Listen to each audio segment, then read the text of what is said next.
आमीनूच्या आशीष आपकी कलीसिया। मैं आपसे एक सवाल करता हूं,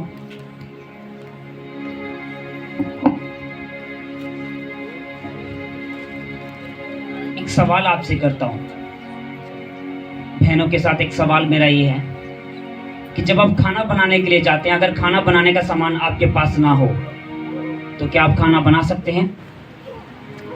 मान के चलो कि आपके पास दाल और चावल हैं, पर आपके पास कोई भी ऐसा सब्सटेंस नहीं है जिससे आप उसे बना सकें। ना ही आपके पास कोई पाउडर है, ना ही मिर्ची है, ना ही नमक है, ना ही मसाला। तो क्या आप उस खाने को बना सकते हैं? बोलो ऊंची आवाज से। क्यों नहीं बना सकते? जवाब दीजिए मुझे। क्योंकि आपके पास क्या नहीं है? ऊंची आवाज से बोलिए, क्या नहीं है आपके पास? अगर सामान नहीं होगा तो क्या आप उसे बना सकते हैं? क्योंकि आपके पास उसके बनाने के लिए प्रॉपर चीजें नहीं है। और फिर क्या,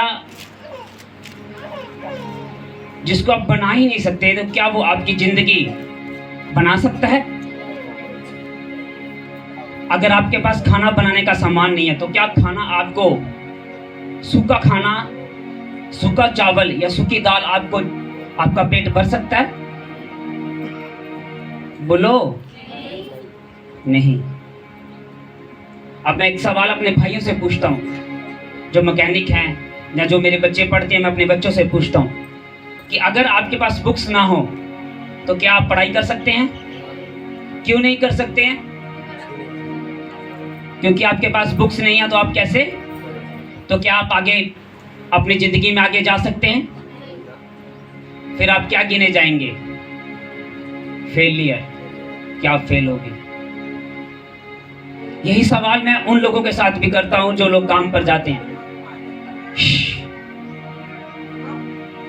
मान के चलो एक व्यक्ति, एक सोल्जर, एक सिपाही बॉर्डर पे देश की सेवा कर रहा है, पर उसके पास कोई राइफल नहीं है, कोई गन नहीं है, कोई बॉम्ब नहीं है, कुछ भी नहीं है। क्या वो देश को बचा सकता है? क्यों नहीं बचा सकता? क्यों नहीं बचा सकता? उसके पास हथियार नहीं है। उसके पास कोई भी हथियार नहीं है। उसको देश को बचाने के लिए क्या करना पड़ेगा? वो जितना मर्जी इंटेलिजेंट हो, जितना मर्जी पढ़ा लिखा हो, पर उसे हथियार चाहिए होंगे। ऐसे ये काम करने वाले लोग होंगे जो लेबर का काम करते हैं। लेबर के काम की व्यक्ति के पास अगर वो जो बेलचा होता है, कई होती है, वो ना हो तो क्या वो काम कर सकते हैं? क्या उनको दिहाड़ी के पैसे मिल सकते हैं? मतलब ये है कि बिना उस सामान के जिसका आप काम करना चाहते हैं, जिसकी भी चीज को आप प्राप्त करना चाहते हैं, बिना उस चीज को लिए हुए आप उस चीज को कभी भी नहीं बना सकते जो आप बनाना चाहते हैं। मान के चलो कि एक मिस्त्री कहता है कि मैंने घर बनाना है, पर उसके बाद उसकी जो हाथ में पकड़ने वाली होती है कांडी वो नहीं है, तो क्या वो घर बना सकता है? नहीं बना सकता, क्योंकि उसके पास उसके हथियार नहीं है। ऐसे ही एक मसीह जिंदगी में होता है। मसीह जिंदगी में भी आज तक हम एक तरीके से सीखते हैं कि हमें आत्मा में भरना है, हमें आत्मा में भरना है। हर व्यक्ति, हर पास ये सिखाता हमें आत्मा में भरना है, हमें आत्मा में भरना है, हमें पवित्र आत्मा से भरना है, पवित्र आत्मा से भरना है, पवित्र आत्मा से भरना है, पवित्र आत्मा से भरना है।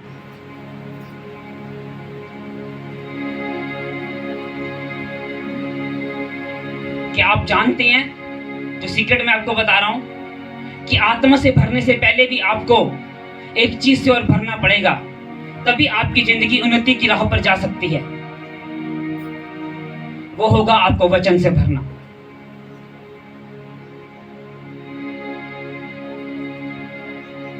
जिस तरह बिना बुक्स के बच्चा अपनी उन्नति नहीं कर सकता, बिना हथियार के कोई व्यक्ति किसी काम का नहीं, वैसे ही वो मसीह जो वचनों को नहीं पढ़ता, वचनों पर नहीं चलता, वचनों पर ध्यान नहीं लगाता, वो उस पवित्र आत्मा से भरने का, जिस पवित्र आत्मा से वो भर रहा है, उस पवित्र आत्मा से भरकर तभी इस्तेमाल हो पाएगा जब वो वचनों को पहले खाएगा, वचनों पे चलेगा और वचनों को बचाएगा। नहीं तो वो ऐसा ऐसा पवित्र, ऐसा वो मसीह होगा जो एक पंख का वो होगा, एक पंख का, मान लो कि एक पक्षी होगा जो पवित्र आत्मा से तो भर रहा है पर वचन से नहीं भर रहा। एक पंख का पक्षी होगा, और एक पंख का पक्षी कितनी दूर उड़ सकता है आप बताओ, बोलो, ज्यादा देर जा सकता है? एक पक्षी को उड़ने के लिए अपने दोनों क्या चाहिए? दोनों पंख चाहिए। पवित्र आत्मा से आप भर रहे हैं, ये सबसे अच्छी बात है, पर उससे भी अच्छी बात है कि क्या आप वचनों से भर रहे हैं? क्योंकि जब आप वचनों से अपने आप को भर लेंगे तो आप पवित्र आत्मा से अपने आप परिपूर्ण होते चले जाएंगे। हमें यह सिखाया जाता है कि हमें पवित्र आत्मा से परिपूर्ण होना है। मैं आपको यह भी सिखाता हूं कि आपको वचनों से भी परिपूर्ण होना है, क्योंकि जब तक आप वचनों से परिपूर्ण नहीं होंगे, आप एक ऐसी गाड़ी है जिसके सिर्फ 2 टायर हैं, या ऐसा मोटरसाइकिल है जिसके सिर्फ 1 टायर है, या ऐसी गाड़ी है जिसकी इंजन में सिर्फ जिसके इंजन में सिर्फ कूलेंट है और मोबिलाइज नहीं है। एक पंख का पंछी कभी ऊंची उड़ान नहीं उड़ सकता। वैसे ही मसीह लोग हैं। मसीह लोग क्यों आसानी से गिर जाते हैं, क्यों धोखा खा जाते हैं?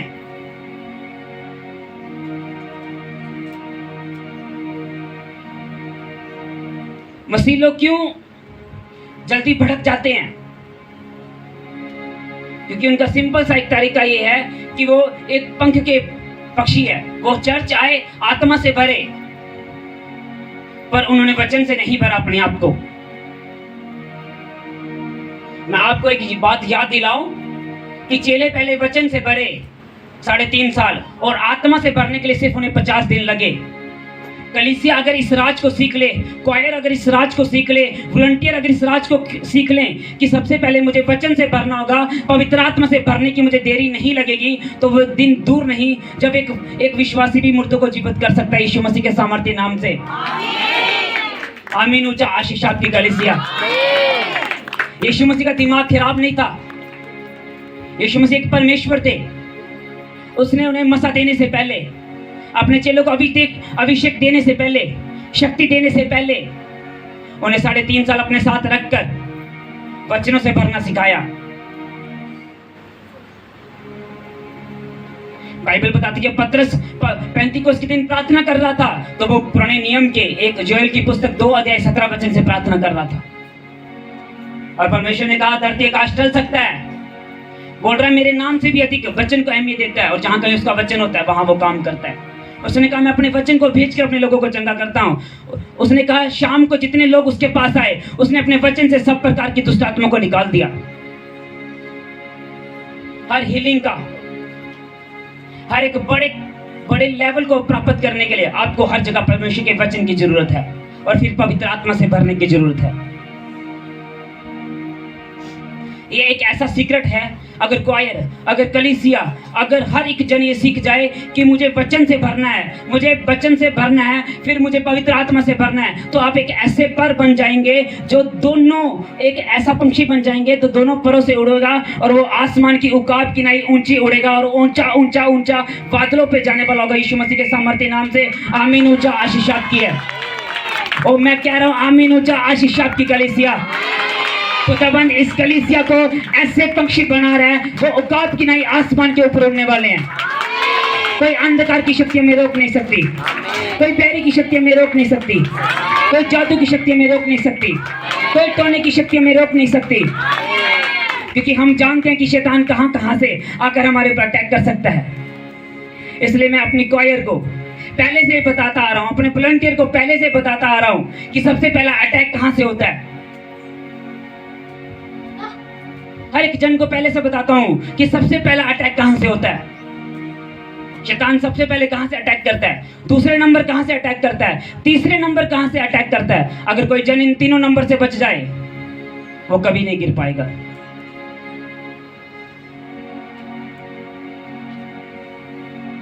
समझ आ रही है? समझ आ रही है? आ रही है समझ? कोई भी गाड़ी दो टायर पे नहीं चलती, कोई बाइक एक टायर से नहीं चलती, कोई भी सिक्का एक पहलू नहीं होता, कोई भी नोट उसका एक पहलू नहीं होता, उसके दोनों साइड होते हैं। अगर एक साइड वाइट हो जाए, दुकानदार को दो, दुकानदार क्या बोलेगा? क्या बोलेगा जाके? बोलो। एक नोट दिखाओ, है मेरे पास है, चलो मान के चलते, ये मेरे पास नोट है, यहाँ भी पीछे भी कुछ लिखा, आगे भी कुछ लिखा है। अगर एक साइड छिपा हो, एक साइड नहीं छिपा हो, तो क्या होगा? क्या होगा? बोलो। दुकानदार नहीं लेगा, तो आप प्राप्त कर सकते हैं कुछ जो आप चाहते होंगे दुकानदार से। वैसे ही मसीह जिंदगी में, वैसे ही मसीह जिंदगी में है। आप पवित्र आत्मा से भर रहे हैं, ये बहुत अच्छी बात थी, पर मैं उससे भी अच्छी बात आज आपको ये बता रहा हूं कि अगर आप वचन से भरना सीख जाएंगे, वो दिन दूर नहीं जब आप मुर्दे को जीवित कर देंगे। एक गवाही में से हम यहाँ पे स्टेज पे नहीं देते, क्योंकि उन्होंने हमें बोला कि हम स्टेज पे नहीं देंगे। लीवर डैमेज था, टीबी का रोग था, सिर्फ एक ले हैंड। अगले हफ्ते रिपोर्ट करवाई, लीवर टोटल डैमेज था, सारा लीवर नॉर्मल हो गया। और डॉक्टर खुद हैरान है कि ऐसा कैसे हो गया, और बोल रहा तूने क्या किया? पेशेंट को बोल रहा तूने क्या किया? क्योंकि परमेश्वर करने वाला सब कुछ है। जब हम वचनों में भरते चले जाएंगे, पवित्र आत्मा से भरते चले जाएंगे, ये एक ऐसा सीक्रेट है कि जो विश्वासी, जो पास से जो लोग ये सीख लें, तो वो अपने आप आपको अपनी राहों पे चलना सिखा देता है। उसने कहा, वचन संहिता 119 उसका 5 अध्याय पढ़ते हैं हम।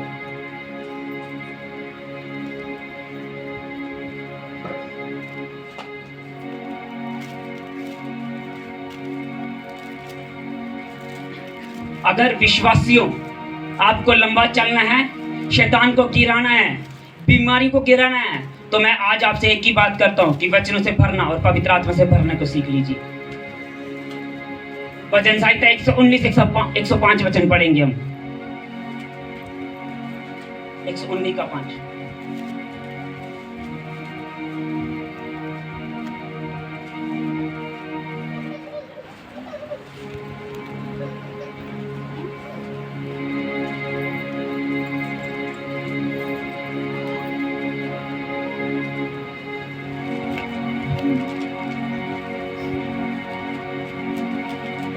का 105 वचन।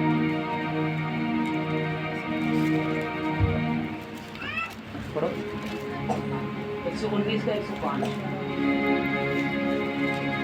सब जन निकालते हैं और पढ़ते हैं। तेरा वचन मेरे पाँव के लिए दीपक और मेरे मार्ग के लिए उजियाला है। मैंने शपथ खाई और ठान ली। हम सीख रहे हैं कि बाइबल क्यों लिखी गई, और उसमें से हम ये सीख रहे हैं कि BI उसके आगे B का क्या मतलब होता है। हम बाइबल की पूरी एक एक शब्द की डेफिनेशन को सीखेंगे। आज हम B और I के ऊपर हम पिछले 2 संडे बात कर चुके हैं। हम आने वाली B के ऊपर बात कर रहे हैं। आने वाली B का मतलब है परमेश्वर, बुक ऑफ लाइट। बाइबल जो लिखी गई वो है हमारे जीवन की ज्योति। क्या है हमारे जीवन की ज्योति।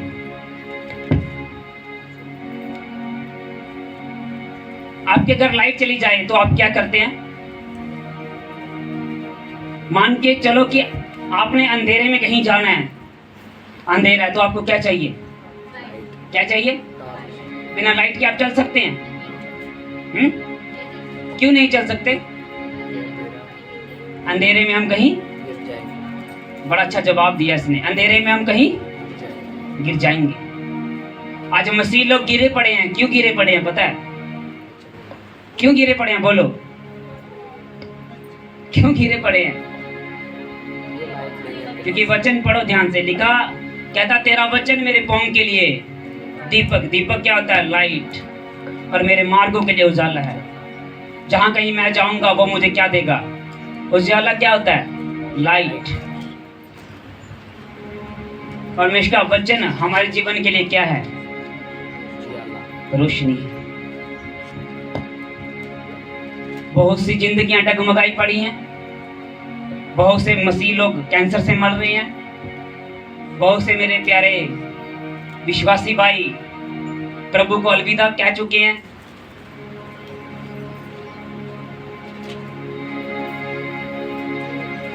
उसका सबसे बड़ा कारण ये है कि जिसके ऊपर हमें ध्यान लगाना था हमने उसके ऊपर ध्यान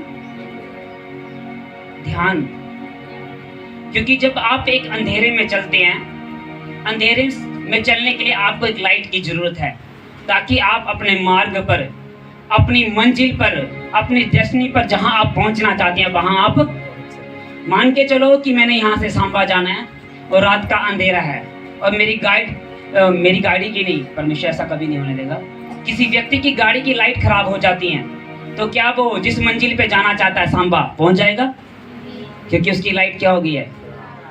खराब हो गई है। ऐसे ही मसीह जिंदगी है, ऐसे ही आप मसीह लोग हैं, आपकी लाइटें खराब पड़ी है।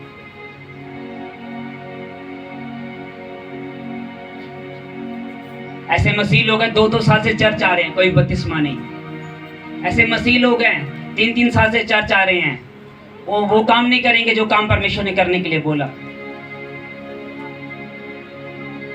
उन्होंने अपनी जिंदगी की राहों पर खुद क्या किया है? उसने बोला मेरा मार्ग तेरे लिए उजाला है।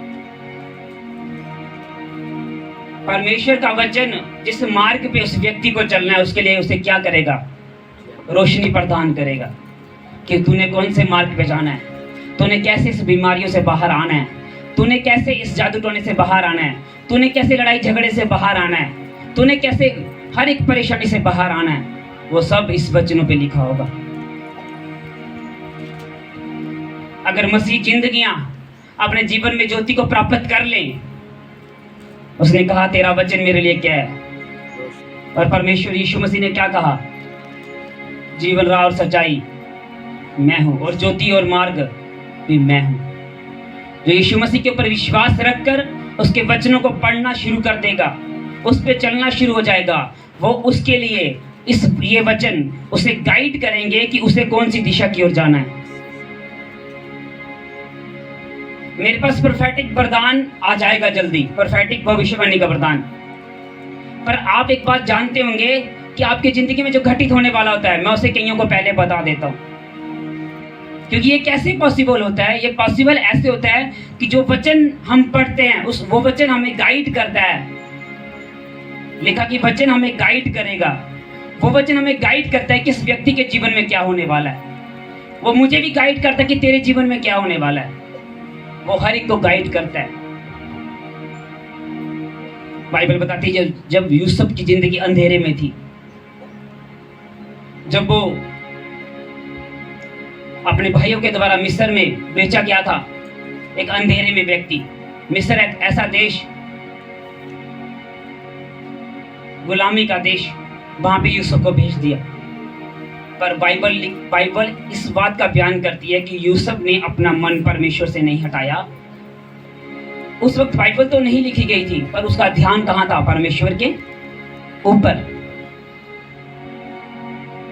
और 20 साल बीतने के बाद एक टाइम आया जब परमेश्वर उसके जीवन में, परमेश्वर ने उजाला दिया, लाइट दी।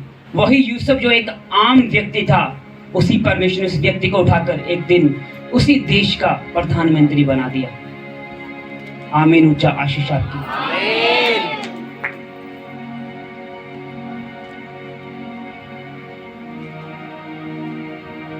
वो सब कैसे हुआ? क्योंकि उसने वचनों को अपने जीवन में थामे रहा। जो उस वक्त आज्ञाएं थी, जितने भी थी, जो कुछ परमेश्वर ने बोला था, उन सबको उसने पकड़ कर रखा। और यूसुफ के जीवन में जब उजाला पैदा हुआ तो परमेश्वर उसके जीवन को ऐसा उजाला दिया परमेश्वर ने कि उस एक व्यक्ति को उठाकर एक दिन प्रधानमंत्री बनाया। आप देख लो हमारे मसीह बच्चे,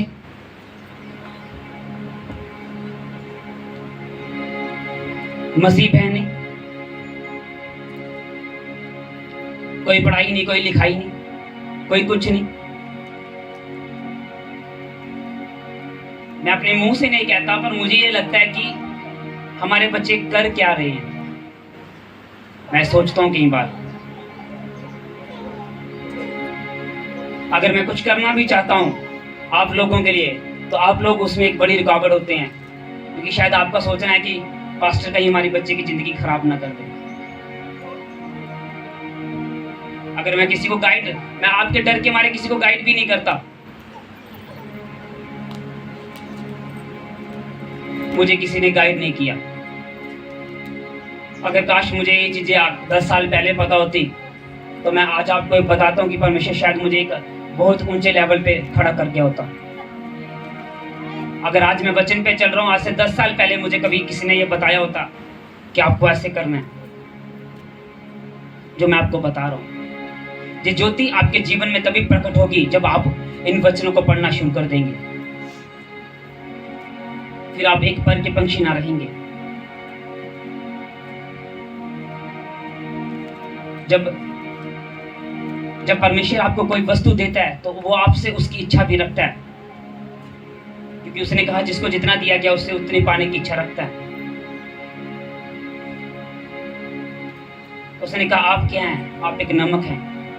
क्योंकि अगर सब्जियों में सब वस्तुएं डाल दी जाए पर नमक ना डाल रहे तो वो सब्जी का कोई स्वाद नहीं रहेगा। परमेश्वर आपको एक अच्छी तरीके से तैयार करना चाहता है। परमेश्वर आपको बैल बनाना चाहता है। परमेश्वर आपके जीवन में उजाला देना चाहता है, पर उसी के जीवन में उजाला दे पाएगा, लाइट दे पाएगा जो व्यक्ति इन वचनों पे चलने वाला होगा। आज बहुत से मसीह कर्जों से बाहर आना चाहते हैं, गरीबियों से, शराबों से बाहर आना चाहते हैं। आप इन वचनों को, नए नियम को पढ़ना शुरू कीजिए, लेकिन आप आधे से ज्यादा हर चीज से बाहर आएंगे। पढ़ना नहीं है, इस पे ध्यान लगाना है और ध्यान के बाद इस पे चलना है। हमें 2 चीजें और फॉलो करनी है। हमें कोशिश करनी है इन वचनों पे चलने के लिए।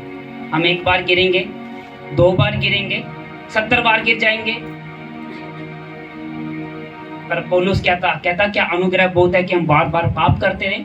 ये नहीं कि आप गिर रहे हैं, आप पाप करते रहें। आप 1 बार गिरें, उठें और फिर कभी पाप करने की कोशिश ना करें, फिर वो आपको ज्योति देगा।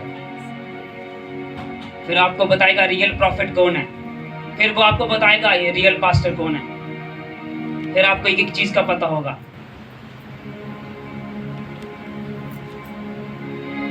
अगर अपने जीवन में ज्योति चाहते हो, अपने जीवन में लाइट चाहते हो, अपनी परिस्थितियों को हल करना चाहते हो, अपने रोगों से बाहर आना चाहते हो, अपनी शराबों से बाहर आना चाहते हो, तो हर चीज बाइबल में लिखी गई है। उसने कहा तेरा वचन मेरे पांव के लिए दीपक, कि मैंने कहाँ जाना है वो उस तरह चलेगा। दीपक क्या करता है? दीपक चलता है कि लाइट देता है? तेल डालने के बाद दीपक चलता है कि लाइट देता है? पहले वो चलता है, फिर वो लाइट देता है। उसने कहा तेरा वचन मेरे पांव के लिए दीपक। आपको किस दिशा की ओर जाना है? क्या तुझे फॉरेन जाना है? परमेश्वर से पूछा कभी? परमेश्वर मैं एक काम कर लूं, मैं दुकान खोल लूं, परमेश्वर मुझे बता। परमेश्वर मैं एक काम करूं, मुझे बता। वो आपको कौन गाइड करेगा? ये वचन। आज हमारा बेकरी का काम सुपर ब्लेस है, सुपर ब्लेस। इतना ब्लेस है कि मैं आपको बता नहीं सकता हमें कितना ऑर्डर आता है। पर जब इस काम को शुरू करना था तो मैं कई दिन तक परमेश्वर से प्रार्थना करता रहा, परमेश्वर मुझे ऐसा काम दे जो इस मोहल्ले में, इस पूरे एरिया में कहीं ना हो। और परमेश्वर ने वैसा ही काम दिया और वैसे ही परमेश्वर ने हमें ब्लेस किया। परमेश्वर आपको गाइड करेगा, ये वचन आपको गाइड करेगा, क्योंकि वचन ही परमेश्वर है। ये वचन आपको बताएगा कि आपको क्या करना है, आप कौन सी वस्तुएं खरीद रहे हैं, आप कौन सी वस्तुएं खरीद रहे हैं बताएगा। आप कैसे बात कर रहे हैं ये आपको तभी भी बताएगा। आप किसके साथ कौन सा खाना, आप कैसे खाना खा सकते हैं ये आपको वैसे भी बताएगा। आपको क्या करना है ये सब आपको बताएगा। ये हर एक चीज से आपको बाहर निकालेगा, हर एक चीज से। जहां आप आज बहुत से लोग अपने परिवार की चिंता करते हैं, मेरा परिवार नहीं बच रहा, मेरा पति नहीं मान रहा, मेरी पत्नी नहीं मान रही। परमेश्वर ने कहा तू बच, तेरा घराना बचाया जाएगा। सबसे पहले कोशिश ये करो परमेश्वर के वचन पे खुद चल पाओ, उसके बाद आपका घराना अपने आप आपके पीछे आ जाएगा।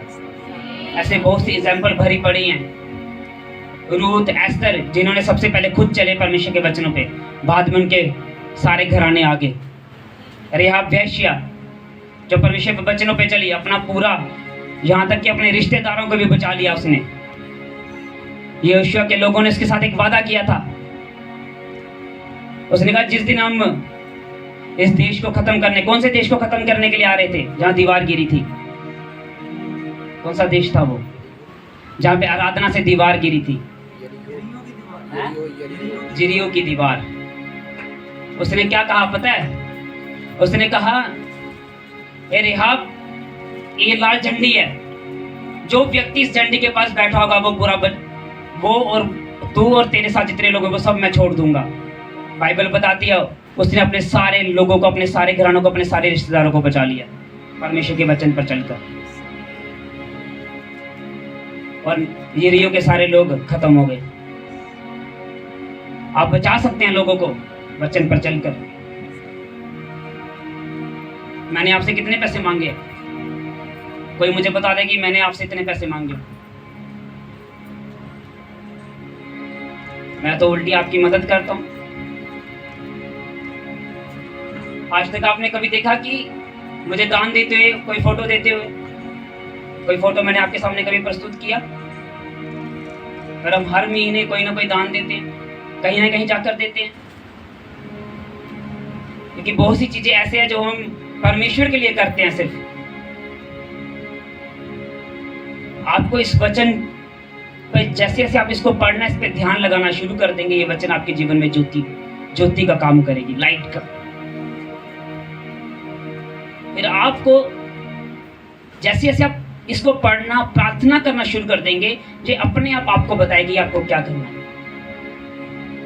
जब आप नहीं भी करने वाले होंगे, परमेश्वर का आत्मा आपसे अपने आप करवा लेगा, अपने आप आपको उस राह पर भेज देगा जिस राह पर आपको जाना होगा।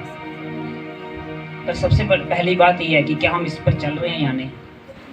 परमेश्वर कोई बाबा नहीं है, या आप यहाँ पे एक चिंगाई परमेश्वर चिंगाई देता है, ये बहुत अच्छी बात है। परमेश्वर में आजाद करता है, परमेश्वर एक मुक्ति दाता है। परमेश्वर आपको और आपके जीवन को आपके जीवन को बेहतर करना और आपको स्वर्ग लेकर जाना चाहता है। चिंगाई वो चमत्कार इसलिए आपको दिखाता है ताकि आप उसके ऊपर विश्वास कर सके।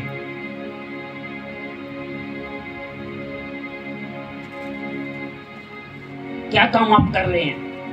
आप कहां जा रहे हैं? परमेश्वर से पूछो। आप बोलोगे पूछना कैसे है? वचन को पढ़कर, वचन पर ध्यान लगाकर, अपने पास्टर को पूछकर। ये आपके पाँव के लिए क्या करेगी? लाइट का काम करेगी। याद रखना एक बात, तौबा हमेशा फलों के साथ जुड़ी होती है। तौबा क्या होता है? अपने पापों को मान लेना और उसे छोड़ देना। आज बहुत से लोग इसलिए भी फल को नहीं ला पाते क्योंकि रिपेंट ही नहीं करते, वो तौबा ही नहीं करते। उससे कहा मन फिरा ताकि तो फल लाएगा। मसीह लोगों को ऐसा करना चाहिए, तौबा कर कर।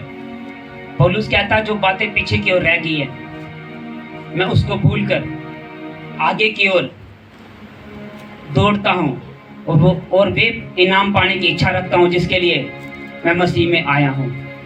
जो बातें आपकी जिंदगी में बीत चुकी हैं उसे भूल जाओ। आप कितने बीमार थे, कितने हुए, कैसे हुआ, ये हुआ, वो हुआ, सब भूलकर पौलुस की तरह उसने कहा आगे की ओर दौड़ा चला जाता हूँ, परमेश्वर के वचन पर चलना शुरू करता हूँ और वे इनाम पाऊं जिस इनाम के लिए मैं मसीह में आया हूँ। वो इनाम कौन था? वो स्वर्ग था, कि मैं स्वर्ग जा सकूं।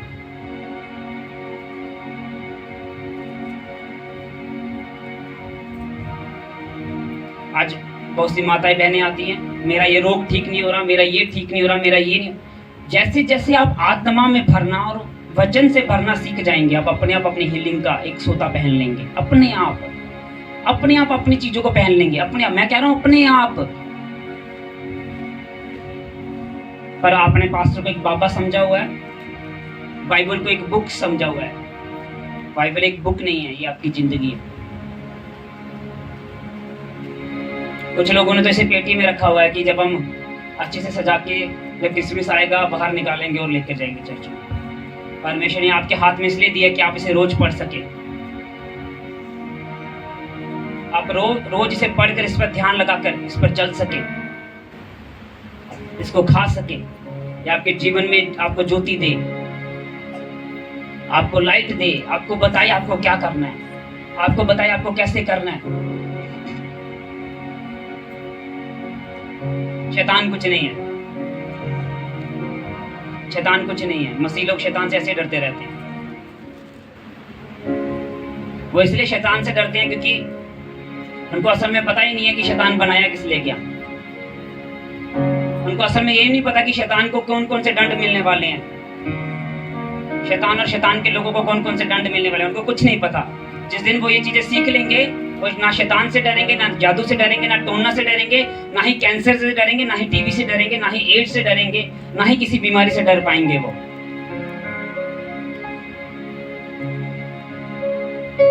क्योंकि आपके हर रोग की दवा, बोलो मेरे हर रोग की दवा क्या है? बोलो अपने पड़ोसी को, मेरे हर रोग की दवा बाइबल है। उसने कहा ये निर्बुद्धियों को बुद्धि देती है, ये ज्ञानवानों को ज्ञान देती है, ये बीमारों को हष्ट पुष्ट करती है और उसकी हड्डियों को तंदुरुस्त करती है। क्या चाहिए आपको बताओ? सब चीजें इसमें मिली हैं, आप सब कुछ पा सकते हैं। आप क्या करना चाहते हैं इसमें लिखा हुआ है। नीति वचन में आज से कई साल पहले ही परमेश्वर ने लिख दिया था कि अगर तू ज्यादा मीठा खाएगा तो तेरे लिए हानिकारक है। आज लोगों को शुगर हो रही है ना, शुगर हो रही है। आज से कई साल पहले, मुझे लग रहा नीति वचन 2-3 हजार साल पहले तो लिखी होगी, तब ही परमेश्वर ने लिख दिया था कि ज्यादा मीठा खाना सेहत के लिए हानिकारक है। सोचो हमारा परमेश्वर कितना महान है। तब भी परमेश्वर ने लिख दिया, तब ही। अगर आप उसको पढ़ेंगे तो वो वचन भी लिखा हुआ है कि जो ज्यादा मीठा खाता है उसकी सेहत खराब होगी, पर वो आपकी सेहत को चंगा करने के लिए आया। क्रूस को उठाकर उसने क्रूसों पे शराबों को खत्म कर दिया, उसने लहू को बहाकर पापों को क्षमा कर दिया, कोड़े खाकर बीमारियों को खत्म कर दिया, और तीसरे दिन मूर्तों में से जी उठकर जादू टोनों की और शैतान की सारी शक्ति को खत्म कर दिया। बस अब आपको क्या करना है? उसके वचन पर चलना है और लड़ना है और जीतना है। जीत तो ऑलरेडी आपकी हो चुकी है, क्योंकि यीशु मसीह ने, उसने क्या लिखा वचन में पता है? उसने वचन में लिखा कि जब मैं जी उठा था तो मैंने कलीसिया को अपने स्थान पर बैठाया। यीशु मसीह कहाँ बैठे हुए हैं? आप कहाँ पर बैठे हुए हैं? कहाँ पर हैं? स्वर्ग में है। आप भी स्वर्ग में हैं। आप शैतान से एक कदम ऊपर हैं। अगर आप यीशु की पुस्तक गहरे अध्ययन से पढ़ें तो आपको शैतान से ऊपर का अधिकार दिया गया है, बीमारियों से ऊपर का अधिकार दिया गया है कि आप शैतान को और बीमारियों को उसके नाम से डांट कर खत्म कर सकें। उसने कहा मैंने कलीसिया को अपने साथ अपने स्थान पर बैठा लिया है। शैतान कहाँ लड़ाई करता है? आकाश में। पर परमेश्वर कहाँ है? तो आप कहाँ हैं? तो आप ऊपर हैं कि शैतान ऊपर है? अगर आप ऊपर हैं तो आप लड़ो और अपने स्थान को प्राप्त कर लो यीशु नासरी के नाम से। जो व्यक्ति लड़ेगा वो जीत के साथ वापस आएगा।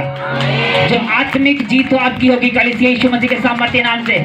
आत्मिक खुशियां आपकी होंगी, आत्मिक जिंदगी की राहें आपकी होंगी यीशु मसीह के सामर्थ्य नाम से, क्योंकि उसने आपको अपने साथ बिठा लिया, वो अधिकार दे दिया जो अंधकार की शक्तियों के ऊपर, जो टोनों के ऊपर, जो बीमारियों के ऊपर था। उसने कहा मैंने सब कुछ तेरे पैरों के नीचे कर दिया। उसने कहा, उसने अपने आप को शून्य बनाकर सब कुछ, वो सारा अधिकार आपको दे दिया, वो सारी शक्ति, वो सारी सामर्थ्य आपको देकर गया, सब कुछ आपको देकर गया, सब कुछ। अगर आप लोग ये समझ जाएं तो मैं कहता हूं आप पागल बंदे को भी यीशु मसीह के नाम से उसको चंगा कर उसको सीधा कर एक अच्छा काम करने वाला व्यक्ति बना सकते हैं। अगर आप आज ये चीज समझ जाएं कि मुझे अगर आप ये चीज समझ जाएं कि मुझे आत्मा में भरना और प्रार्थना में भरना है और मुझे वो शक्ति दी गई है जो शक्ति यीशु मसीह के पास थी, तो आप डेड बंदे को भी जीवित कर सकते हैं यीशु मसीह के नाम से। आने वाले दिनों में आप गवाहियां सुनोगे यीशु के नाम से कि मुर्दे जीवित होते हैं। मैं आपको कह रहा हूं परमेश्वर आपको इस चर्च में प्रूफ करके बताएगा वो मुर्दे जीवित कर रहा है।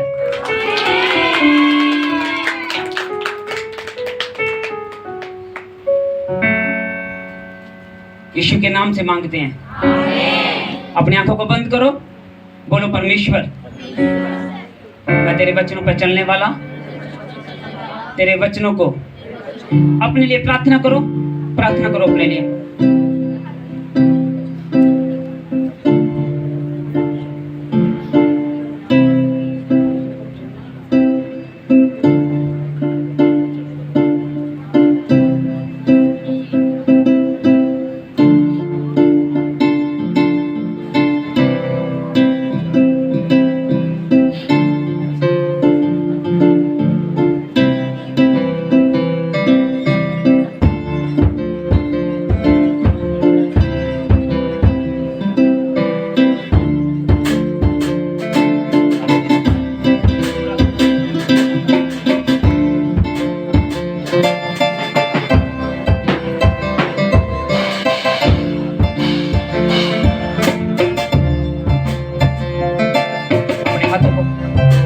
अपने आंखों को बंद करते,